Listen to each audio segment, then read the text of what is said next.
Hello everybody and welcome to our webinar, the Flying Probe Test, 5 Good Reasons to Invest. Almost everyone is familiar with the traditional concept of Flying Probe Tester, but not everyone knows that the choice to integrate a Flying Probe Tester in a medium or high volume production environment is one of the ways to ensure the maximum flexibility in order to test different types of boards, reducing the cost setup and time. I'm Giada Ferraro, and with my colleague Andrea Romano, hello everybody. We are going to talk about the 5 good reasons to invest in Flying Probe technology, even for high volume production. Before starting, I want to tell you that during this webinar, you can use the chat to write your questions, because at the end, there will be a Q&A session. I want to start talking about the simplest definition of Flying Probe Tester. The Flying Probe Tester is an automatic test equipment that uses test probes, in order to fly and to move from one point of the board under test to another to detect defects. And there are different types of Flying Probe Tester, but they can be decided mainly according to 3 different aspects. First aspect, architecture, that can be horizontal or vertical. Second aspect, board access, single side or double side. Third aspect, loading, that can be automatic or manual. For what concerns the architecture, you know that you can test the boards horizontally or vertically, and the choice to use a double-side vertical architecture allows you to test simultaneously both sides of the board. But most of you might think that also with a horizontal architecture, you can test simultaneously both sides of the boards. But it's easy to imagine that with a vertical architecture, you can minimize the board vibrations during the contacting phase, and you can prevent the board from warping. You know that there is a first generation of Flying Probe that was characterized by manual loading, and typically the number of probes was 4. Nowadays, the newest generation of Flying Probe Testers is quite different because it provides a fully automatic loading and unloading of the board under test, and the number of probes is no longer a limitation. Indeed, there are both electrical probes, but there are also resources that can be mounted directly in the flying head of the Flying Probe. And during this webinar, we are going to show you 2 of the resources available in order to better explain what kind of resources we are talking about. And for what concerns the automation, I want to tell you that the Flying Probe Tester is not only a tester. It is a solution that provides a complete automation for the inline test process. But automation means automatic loading and unloading of the board under test for an easy board handling. It means good and no good separation of the boards after the test, but it means also automatic test program selection. It means simple graphical user interface for the operator, and of course, traceability with any kind of MES. Of course, the automatic version of the Flying Probe can also work in manual mode. And now we can talk about the 5 good reasons to invest in Flying Probe test. Let's see. Flexibility, optimum test coverage, low cost of ownership, strategic testing, time saving. My colleague Andrea has all the details about the first topic. Thank you, Giada. So let's start talking about the first reason, that is flexibility.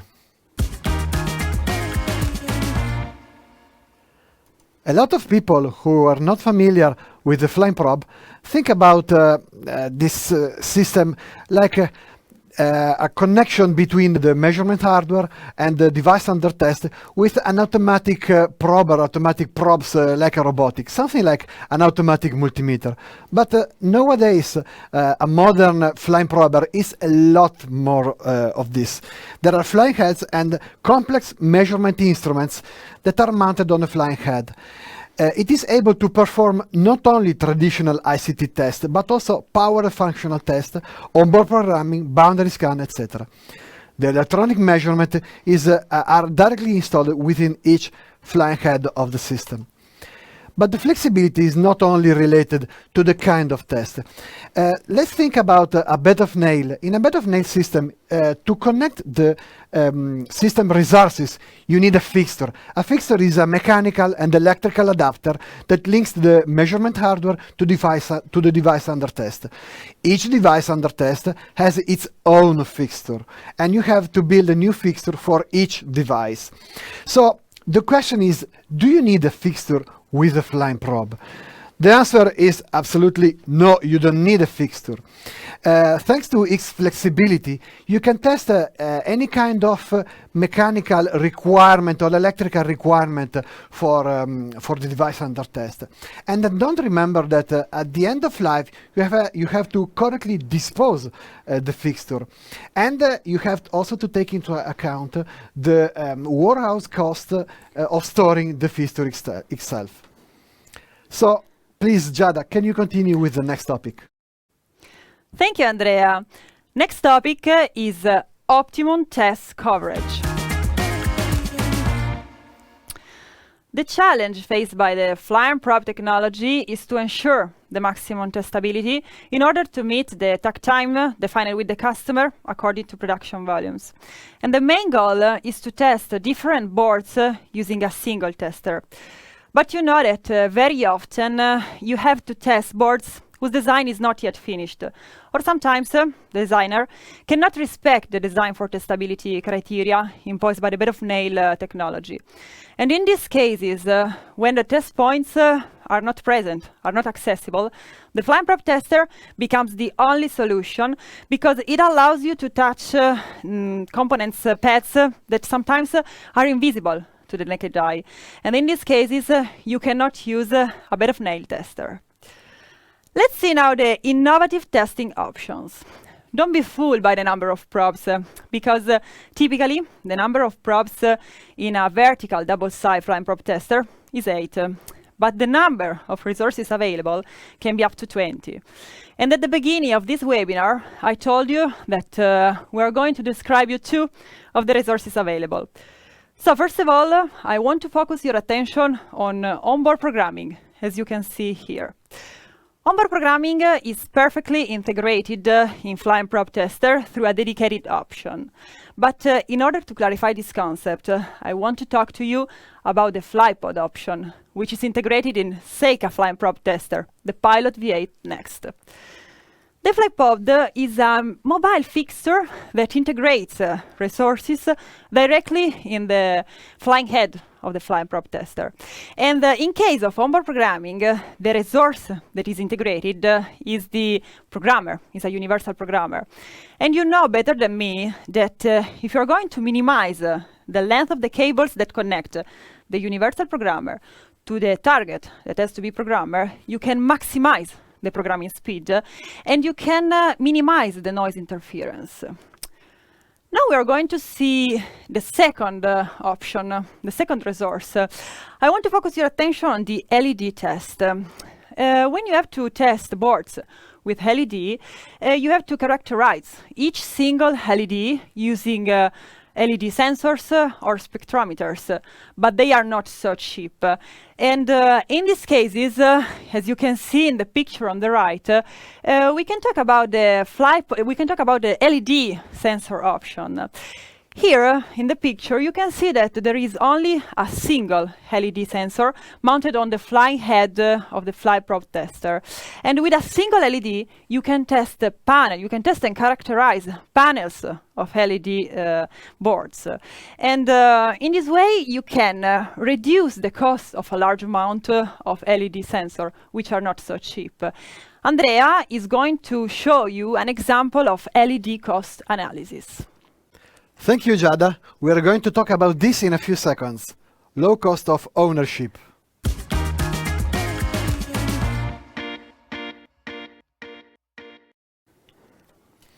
How to choose wisely between a flying probe and a bed of nail. In the past, the driving factor to do the choice was the number of the boards to be tested, since the flying prober was considered optimum for low volumes and prototyping. But today, the flying probers is capable to also to test high volumes, and it has the same or even better coverage compared to an SET bed of nail. But now, where is the break-even point between these two choices? Let's analyze the parameters that you have to take into account in this choice. At first, we are talking about automatic board handling, so the board enters automatically in the test system. In the past, the test speed was not comparable, but nowadays it is. So let's start from the tester. The tester is required in both cases. Then we need the fixture, as we already said, that is needed for the bed of nails and not required for the flying prober. Then for software and services, we need the test program for both systems. Then we need the tester maintenance for both systems. But we need also the maintenance for the fixture, only for the bed of nail. Then let's try to give some number in a real case. As Giada said, for an automatic product panel of 8 board, 1000 nets, 100 LEDs, that makes the fixture not so cheap, to be fully inspected, so with a light analysis of the LED. We need at first the tester, and the tester, there is a big difference in the price of the two testers for flying prober and bed of nail. Then we need a fixture only for the bed of nail, no fixture for the flying prober. Then we need for software and services the test program, and the test program costs more in the bed of nail because we need also to debug the fixture that is not present in the flying prober. Then we need the tester maintenance contract per year. We need it also for the fixture, not required for the flying prober. And then finally, we have also to consider the test time that is slower for the flying prober. So considering a high volume application, we need to have the same throughput. We need to use 3 flying prober instead to compare with a bed of nail. The throughput can also be improved thanks to the selective ICT test, and we can increase the speed from a ratio 1:3 to a ratio 1:2. So let's see the break-even point. After 30 applications, the flying probe tester is cheaper compared to the bed of nail, using the same throughput. So we are really comparing 3 flying prober versus 1 bed of nail. Then we have also to consider the high flexibility of a flying prober, because, for example, when you change the shape, only the shape of the board for car lighting, starting from a board on the left side or the right side of the car, you change just the shape. With a bed of nail, you need another fixture. With a flying probe, you just have to change something in the testing program. Then you have to take into account also the changeover of the production line. The time is reduced to 0. In the flying probe, you have just to change the test program. And this can be done without operator through the MES. Then you have also to take into account that you don't need to build a fixture for the prototype. So in the prototyping phase, there is no waste for the first prototype, or even the second prototype, there is no waste of the fixture. Let's see another example based not on high volume LED, so very expensive fixture, but something that is more cheap. So another case will be a medium volume. The cost change accordingly to a different application. So a simple board, 500 nets. The tester this time is manual loading, not an automatic loading system. The two testers are cheaper, of course. Then we have again the fixture that is cheaper compared to the previous example. No fixture again for the flying prober. Then for software and services, we still need a test program. we still need tester and maintenance contracts per year, cheaper for both system, and we still need maintenance for the bed of nail fixture. With this number, this time comparing one flying prober and one bed of nail, we discover that the break-even point, there is also the test time that is similar to the previous one.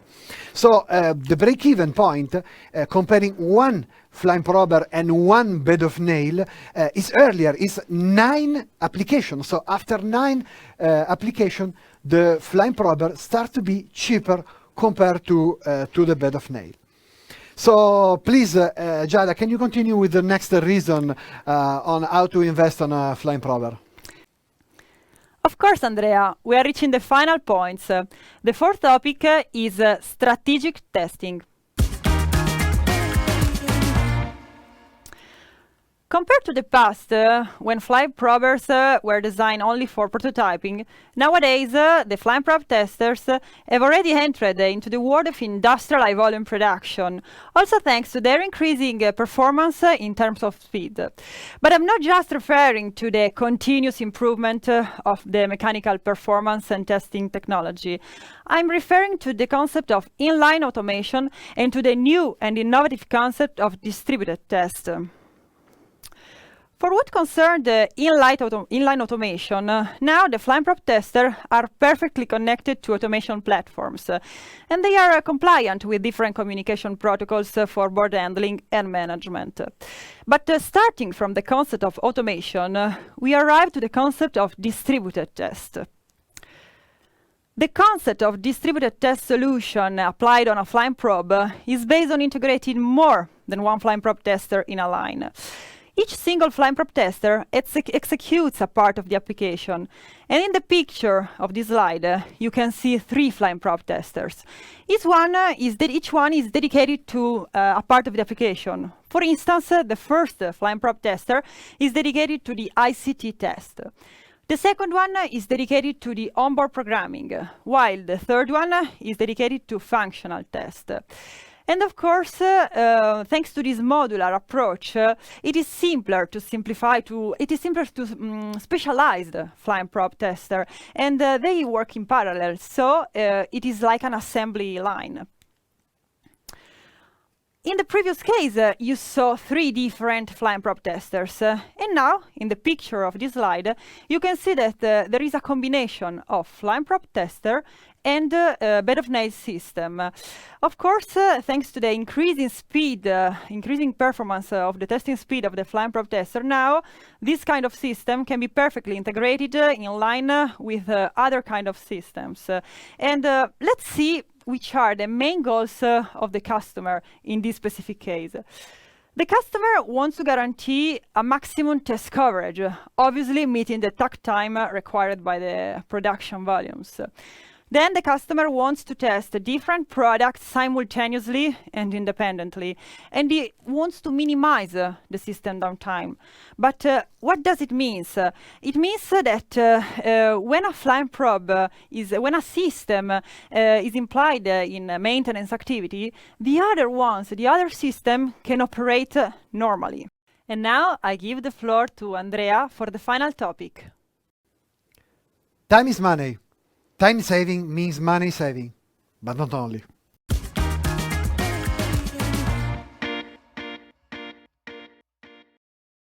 About test program generation, it is easier to become completely independent since no fixture is required, no external supplier to deal with. No fixture build means also shorter time to test. The test program creation starts by board sample and its CAD data. The same philosophy that leads you to a faster time to test drives you to a faster time to market. Short time to market allows company to be first to market and establish a beachhead. But please don't forget that flying probe tester continue to be the best and perhaps the only test system for prototypes. In these cases, the time factor is crucial. In fact, the flying probe tester is perfect for prototyping lines that require flexibility and virtually zero tooling time. Giada, do you think you can summarize the reason to invest? Sure, Andrea. Let's read again all the points. Flexibility, we've talked about flexibility. Optimum test coverage, low cost of ownership, strategic testing, time saving. Of course, the main goal of this webinar was to talk to you about the main differences between the old generation of Flyme Probe tester and the newest generation of Flyme Probe testers. But we talk about 5 good reasons. Of course, there are more than 5 reasons. For instance, the Flyme Probe testers can be used to test ceramic PCBs, rigid flex PCBs, flexible PCBs mounted on reels, probe cards, and if you're interested in these kind of topics, there are lots of videos and presentation available for you. And now we can start the Q&A session.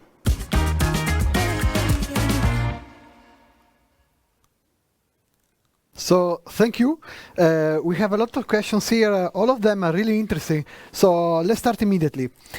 One of them says, what type of tests are outside the Flyme Probe? And there is an example about PSRR, so power supply rejection ratio.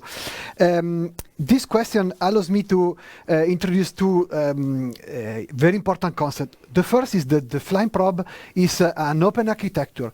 This means that you can always plug an external instrument, and you can drive this external instrument through the main software. It's called Viva, our software. The measurement done through this instrument is fully integrated in the test sequence, and you will have the result of this measurement in your test report. You can drive this instrument through Python, for example. So this is totally compatible with any kind of commercial instrument. And this instrument can be connected through the probes to the device under test. So again, maximum flexibility.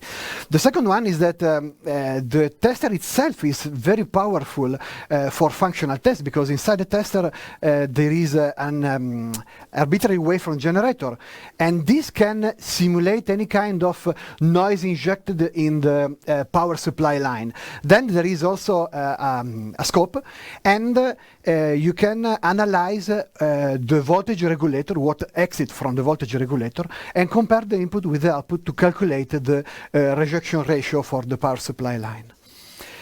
Another question is about the graph, the break-even point. So the question is, why in the graph the Flyme Probe start from 900 kilo euros instead of 300 kilo euros? This is because to have the same throughput, we have to use for mass production 3 Flyme Probers compared to 1 bed of nail to have, as I said, the same throughput. So 900 kilo euros is, for that example, the cost of 3 Flyme Prober testers. Another one is about how to reduce the testing time that is strictly related to the previous question. Question starts by, hi Giada and Andrea, hi. So how can we reduce the testing time for a bed of nail? There is a very smart way to reduce it. We call it a selective ICT test. I already mentioned it during the presentation. What is the selective ICT test? At first, there are 2 ways. One is very, very simple, and another one is very, very smart. The simplest way is to say, okay, my board in the production line, the ICT tester, the Flyme Probe tester, is not the only one tester. There are other testers, maybe the optical inspection, maybe the end of line. So maybe that you have some components that are already tested in other station, and you trust the other station. So why to test the same component 2 times? If you have a list of components that are already tested in other station, you can just skip this test. And this is the simplest way. Then there is the smart way. The smart way is a sort of artificial intelligence that analyzes all the tests of all the boards and analyze all the result. So for the components that are always good, test after test, this component can be skipped. Everything is programmable, of course. So if a component is always good, this component can be skipped for several tests, and then tested again, and then skipped again. So this way, we can reduce the testing time, and then if there are some macro problems in the production procedure, for example, a finished wheel or a wrong component, we can catch it during the sample test when you do the sample test on these components. Everything can be customized, so you can decide to do it or not to do it. You can decide how many tests to skip, how many tests to do always, and so on. So this is what we call selective ICT. Then there is another one that is tester maintenance includes calibration. Yes, of course, the tester maintenance include the module repair and the module calibration. So Giada, do you have other questions? Yes, here there are other questions. What voltages can be applied for a power on test? There are many two possibilities in order to test, to power the board. We can power the board by cables or connectors or through probes. If you are going to supply the board through cables and connectors, there are no power limitation. While if you are going to supply the board through probes, there are two options. In case of high voltages and low current, we can reach up to 500 volts. And in case of low voltage and high current, we can reach up to 2 amps. Other question. Have you specific design rules for using this type of flying prop testers? The huge advantage of the flying prop tester is that you can test boards that not respect all the design for testability criteria, because you can, with the probes, you can touch also component pads. But of course, if you want to respect some design rules, some rules, we can provide you a document, a design for testability document, and we can share with you all the rules in order to maximize the accessibility of the board. Can we do clock frequency measurements? Yes, we can do clock frequency measurements thanks to the resources available on the flying heads. Because thanks to the short cable lengths, we can measure up to 50 megahertz. What are the modifications made when I add a new product in the flying probe machine? When you want to test a new product, there are no mechanical changes of the flying probe testers. You only have to import the CAD data and the bill of material into Viva, which is our software, and then you can create the new program, the new test program. Last question. How many LED sensors can be mounted on the flying probe tester? Can we have 4 LED sensors? Yes, we can have up to 4 LED sensors, 2 per each side. Andrea, I finished questions, but I saw a colleague. I think that there are other questions. Yes, thank you, Walter, that collect all the other new questions for us. So, question is, could custom board with additional function be positioned on an axis near the probe? How much space is there? This is an interesting question because allows us to say you that one of our strengths is the possibility to do some customization. It is always possible to customize the tester following the customer needs. Yes, there is some space, there is some room, not too much because it must fly on the head, so the weight is limited. But we can add some custom board on the head. The custom electronics can be connected through the FlyPod, as Giada mentioned during the presentation. So we can link some extra resources that is flying on the head itself. We already linked, for example, CAN bus.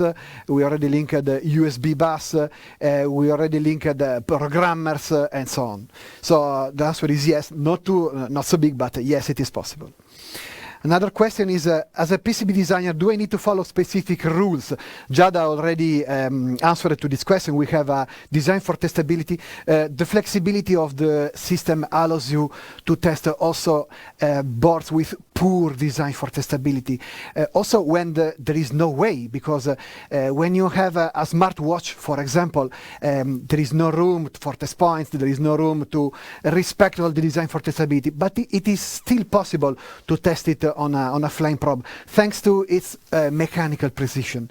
So yes, there is a design for testability, but anyway, we can touch virtually anything actually on the market. Another question, which boundary scan implementation are possible? We have a lot of integration. We have JTAG technology, we have Temento, we have Göpel, we have XJTAG, and since I said that it is an open architecture and we can fully integrate Python scripts, if the boundary scan results can be driven by Python, it can be integrated in our system. Another one, are there provided software interface to MES, or generally speaking inside Industry 4.0? Absolutely, yes. Nowadays the Industry 4.0 is a must. Every system that is manufactured in Seika is Industry 4.0 compliant. We have a standard MES, and there is no problem to link our MES to the customer MES developing. We have a software development team that work on this, so we can easily link to the custom MES network to send for traceability all the result of the test. Another one about program development, which is the preferred standard ODB++ or other, and is there an integrated ODB++ viewer inside Viva environment? The preferred is ODB++, but just because it is the most complete, there are a lot of information in the ODB++. There are the component shape, there are the component heights that allows the software to have a 3D information of the component and to automatically know where the probe can go. Okay, but you can always use other format, like for example I don't remember. PCB. PCB. Okay, thank you. And many other format in the market. We are compliant with the most common CAD data format that you can have. Is there a viewer? Of course, there is a viewer, and it is very important because through the viewer you have a graphical representation of the board, and you can see at first where the probe can go, where the probe will go, and not only where are located the components. And this is an help when you have to repair the board to geographically locate the faulty component. Okay, that's it. Yes. I think that if there are other questions, we are going to answer all these questions by email.